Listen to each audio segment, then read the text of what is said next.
Hi again, this is Bionic Slime. Here's my second part to the Dragon Ball Evolution review.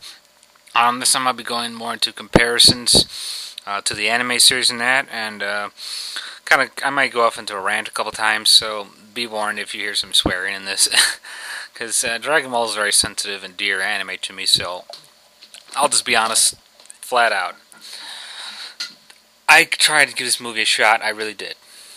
Gave it a shot as a film, and they screwed me over.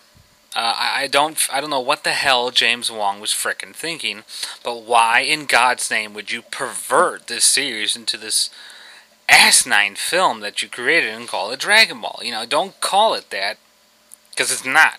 I don't know who in the hell the right mind would call this Dragon Ball, because it certainly is not. And as a fan, in regards to that, even though I did see the movie unbiased and saw it as a moviegoer first, Dragon Ball fan second, I was very disappointed with its Dragon Ball connections. I mean, there's so many problems they did in that movie that I can't, I'm just going to go through them because it's so hard not to say it. Again, be warned, there are spoilers in this, because I'm going to go through the whole full movie. First off, it makes total sense they would get rid of Pilaf and Shu. They're stupid. They would not belong in American film. That makes sense. But why Mai was paired up with Piccolo in such a way just didn't really make much sense to me. She barely said 2 words. She doesn't use frickin' guns.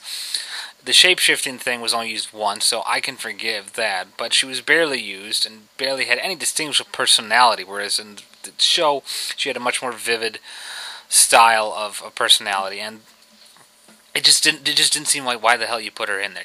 Given one of Piccolo's underlings like piano or tambourine or something like that made more sense. But why she's in there, it just felt like a vain attempt to connect the show to the character when she was probably the least connected to any of them. At least the others had some vain attempt connecting who they are. That's another thing. Piccolo at some point in the film releases these demon monster things. They kind of look like retarded versions of those Rocky gargoyles from the Mighty Morphin Power Rangers movie. Why the hell are they in there? They have nothing to do with Piccolo. If he's going to create some minions to stall them, and they were only in there for like 5 seconds, they didn't really you didn't get a good look at them, so I don't know why they bothered. Bring his minions. You get tambourine, cymbal, piano, drum, anything. Hell, make it up or something. Just make some reason for why he should have them there. But don't use these stupid, non-existent creatures that have nothing to do with it. And getting to Piccolo, he's one of the few characters that was actually done somewhat right. I'm not really bothered by his outfit. It would have been nice if they had made it a little more accurate, but what really bothered me is, why didn't you bother making James Marsters more evident in the film? He's barely in there. He's got maybe a couple lines, and he's supposed to be the main threat. He needs to do more. He didn't have enough action with the characters' interaction. It was just like Kevin Spacey's Lex Luthor in Superman Returns. You only saw Superman towards the end of the film. He has some talks with him, he beats the shit out of him, and throws him overboard. Only this time, this was done more poorly. Much more poorly. And I don't blame James Marster. He's a talented actor, but why they did this to Piccolo is beyond me.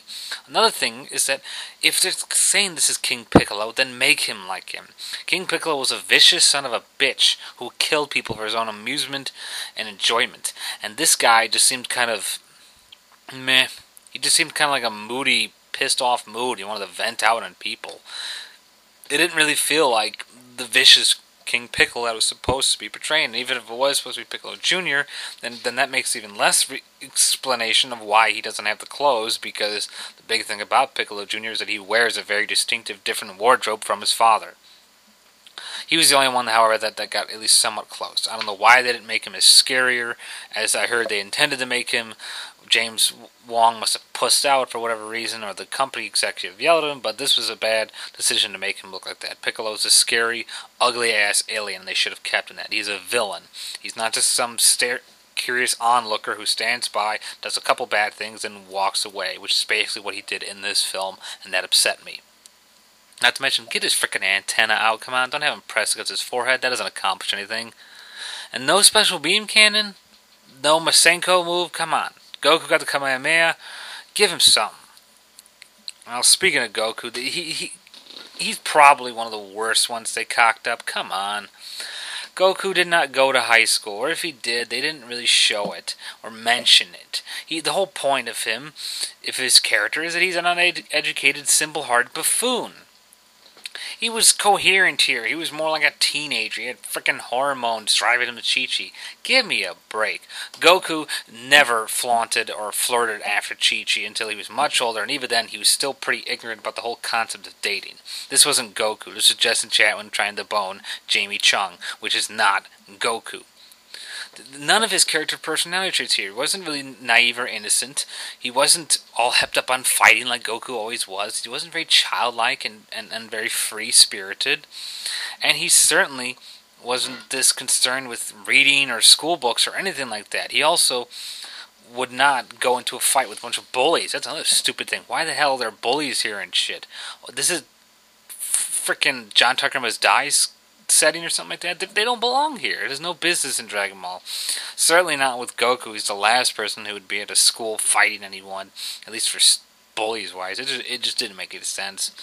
About as much sense as not having Krillin in there, which is really stupid because Krillin is Goku's best friend, and he became just as prevalent as a character as Bulma or Yamcha, and even more so because he stays with Goku all the way through Dragon Ball Z and GT. So why they didn't put Krillin here is beyond me.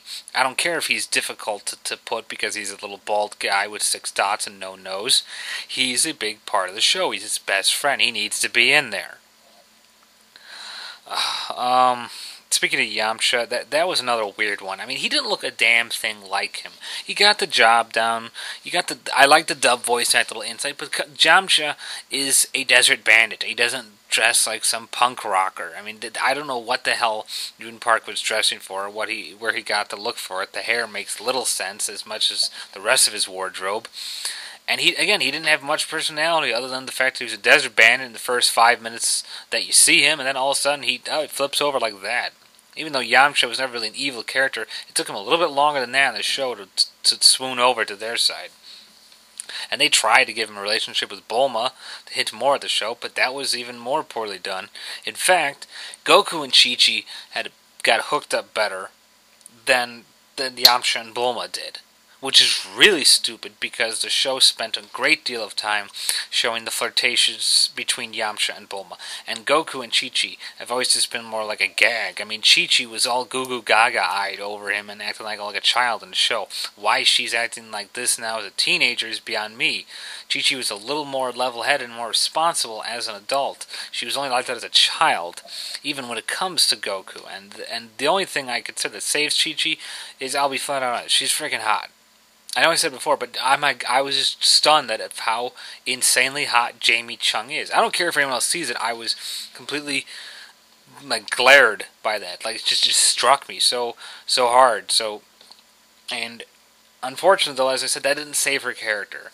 She was nothing like the real Chi-Chi, other than the fact that she wanted to prove she was fighting. And that was another thing. They had her briefly fighting in what looked like the World Martial Arts Tournament, but it was in there for maybe 3 seconds, and it's over because they're showing Mai, who somehow could steal Chi-Chi's DNA, and then somehow, through her own explanation, she can transform into her, which is kind of a neat idea, having Chi-Chi fight Chi-Chi. But then the World Martial Arts thing was in and out as fast as it could go. It's like, why did you even bother bringing that in there? It didn't make any sense. You barely used it. You barely use anything. I mean, some things it made sense to leave out. Oolong Poir, I admit, that looked kind of really stupid. You got some kind of Disney Mickey Mouse CGI animated or fluffball character falling around. As much as I like to say it's connected to the show, it would just look weird in the American movie. So in that regard, I understand that. But for everything else, there isn't really much excuse. I don't know why they went the way they did. This doesn't feel like anything that would resemble a coherent storyline, whether you follow the anime or not. And it's a shame because all of these characters have very distinctive personality traits, especially Goku, and he was ruined the worst. Justin Chatwin may kind of look like him, but he does not have the build or the acting chops to do it. He's not a bad actor, but I don't think this was the role for him. He needs more work before he can do Goku. And Goku is a hard role to take because he, like I said, he has a very distinctive personality. And I was truly upset that Goku's trademark and lovable, I might add, personality was completely absent from his acting. I don't care how weird it would look to see a grown man or teenager act like that. That's who Goku is. And if you're not going to put that in the film, then for the love of God, do not call him Goku. It's that simple. Here's a break. On to part 2 of the review.